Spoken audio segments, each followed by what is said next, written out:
Hello and good morning, boys and girls. I am here to read you a story. This story is called When I Was Eight by Christy Jordan-Fenton, illustrated by Margaret Pokiak-Fenton, and art by Gabrielle Grimard. That means Gabrielle Grimard is the illustrator. This book is a narrative, which means it is a story, but it's actually a true story of Margaret Pokiak-Fenton and what she went through when she was a little girl. So this is her. This is her real story, and then she grew up and wrote this book with the help of Christy Jordan-Fenton. This story takes place in Canada, which is another country in North America. It is to the north of the United States.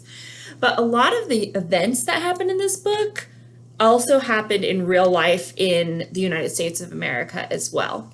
So let's go ahead and read the story. Oh, and I chose to read the story to you today because November is Native American Heritage Month, and this story is about an Indigenous little girl. Margaret Pokiak-Fenton is her, and she is Indigenous. So we celebrate that heritage in November. When I was 8.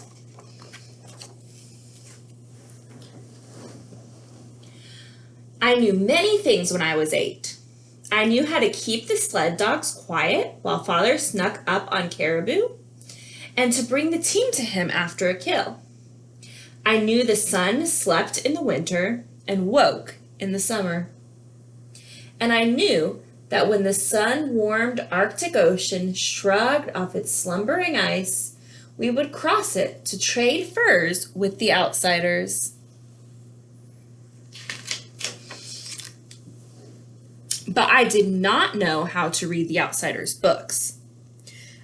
It was not enough to hear them from my older sister, Rosie. I longed to read them for myself. Although I begged like a hungry dog after scraps, Father would not let me go to the outsiders' school like Rosie.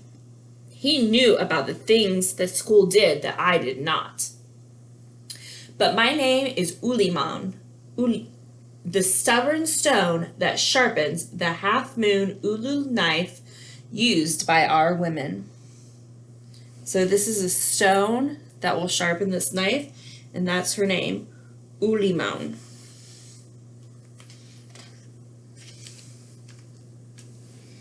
I wore away at him all through the winter, and when the sun awoke again and we traveled to trade with the outsiders, he reluctantly left me at their school. A black-cloaked nun cut my hair.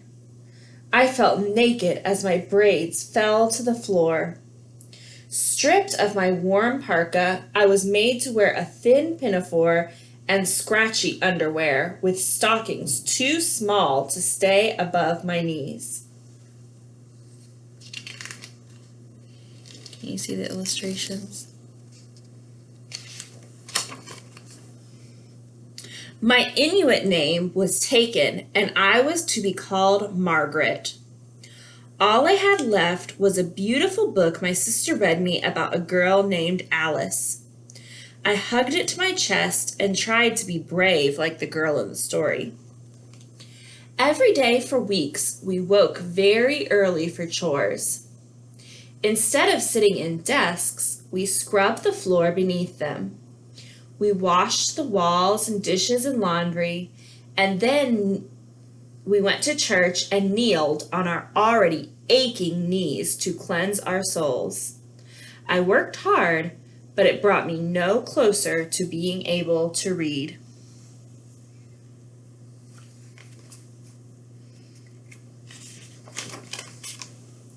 When the first skiff of snow returned and my hopes were nearly dead, the kindly head nun led us to a classroom and told us to be seated. At last we were going to read. Behind the teacher's desk sat the nun who had cut my hair. I didn't want her for a teacher, but I sat very tall so she would know I was eager. A few older girls raised their hands, so I did too. The nun laughed and motioned for me to stand and read. Read? I couldn't even speak English. I scowled at her as the other girls giggled. Instead of learning to read that day, I spent the rest of the class with my nose in the corner and my stockings slouched around my ankles. You see, these are stockings. They're kind of like socks, but they're supposed to go all the way up past your knee. But hers, the top part was too little, so it keeps rolling down, rolling down, rolling down.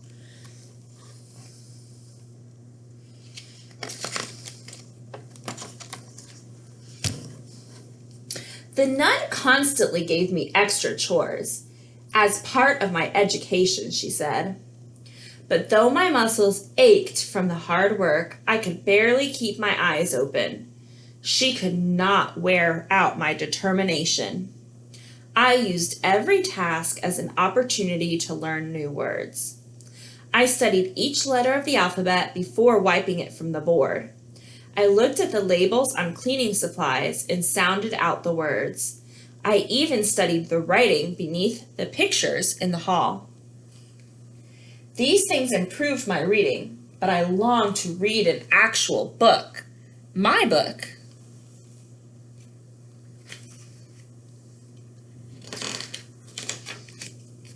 One evening, I hurried through my supper of cabbage soup, planning a hasty escape. I couldn't wait any more. I dashed into the hall, but the nun was waiting for me. Not so fast, Margaret. There are pots to be scrubbed, she said in a threatening tone, and marched me to the kitchen. With my arms in scalding water up to my elbows, I couldn't hold back my frustration. I could be reading, I muttered.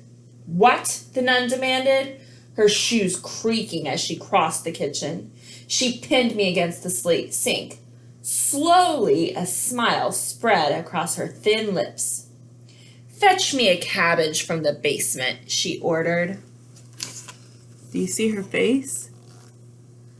Does she look friendly? Not to me. She looks kind of angry and maybe even mean. I'd heard stories of children who disappeared down in that dark cavern. I descended each step deliberately, hiding my fear. My hands quickly found a cabbage in the shadows, and I scurried up the stairs. But she slammed the door, shutting out all light. I pulled the handle. It was locked. A scream built in my chest, but I held it in. I closed my eyes, pulled up my stockings, and breathed deeply until I could feel my father's presence. He wrapped his arms around me in the darkness, and I spelled out my Inuit name to him, whispering, O-L-E-M-A-U-N.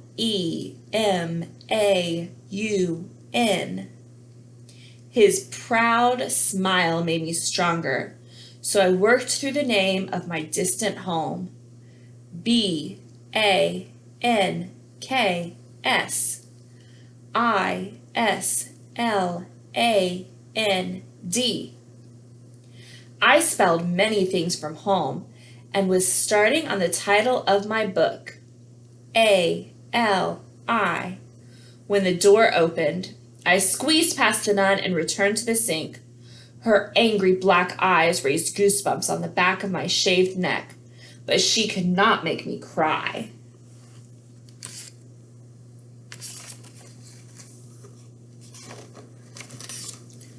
When I returned to the dorm room that night, all the girls were giddy. Everyone had beautiful new dark stockings.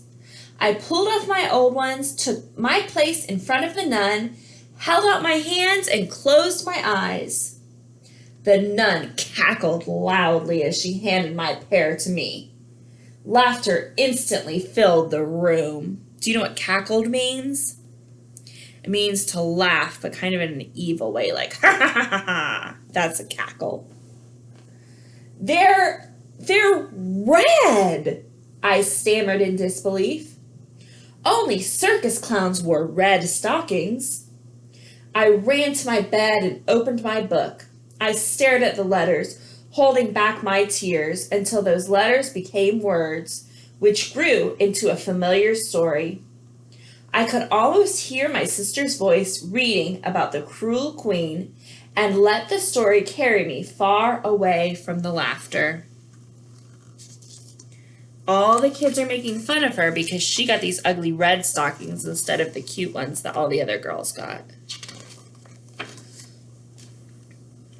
The next morning, I crept quietly to breakfast, but an older girl saw me and called out, "Fatty legs," as bits of food fell from her mouth.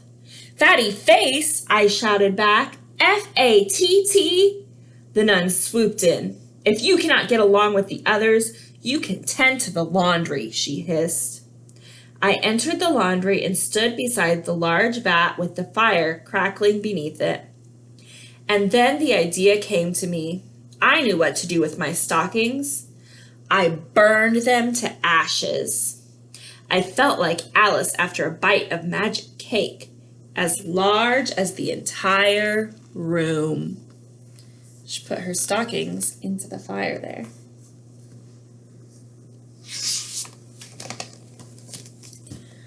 When the nun saw my bare legs, she exploded. "Margaret, put on your stockings," she demanded. I set my jaw and crossed my arms. "Why not? I can't." "Why not?" "I just can't."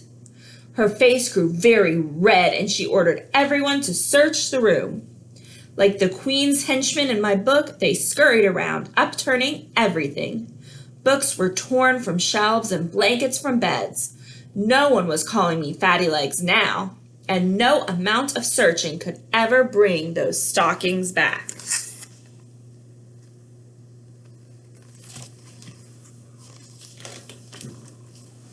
The nun snarled when I was allowed another pair.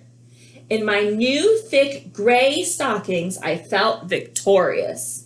But when I strode into class the next day, the nun slammed a book on my desk.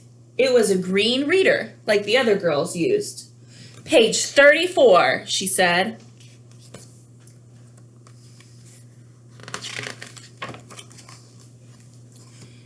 She wanted to cut me down to size.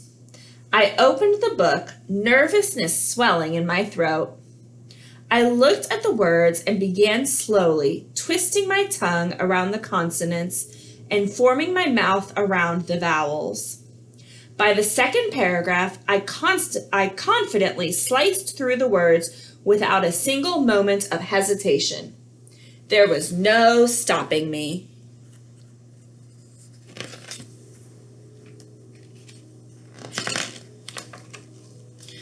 When I finished, I looked up, but the nun was facing the blackboard. "Sit down, Margaret," she said. I felt a great happiness inside that I dared not show. I quietly took my seat. I was Ulimon, conqueror of evil, reader of books. I was a girl who traveled to a strange and faraway land to stand against a tyrant like Alice. And like Alice, I was brave, clever, and as unyielding as the strong stone that sharpens an ulu. I finally knew this, like I knew many things, because now I could read.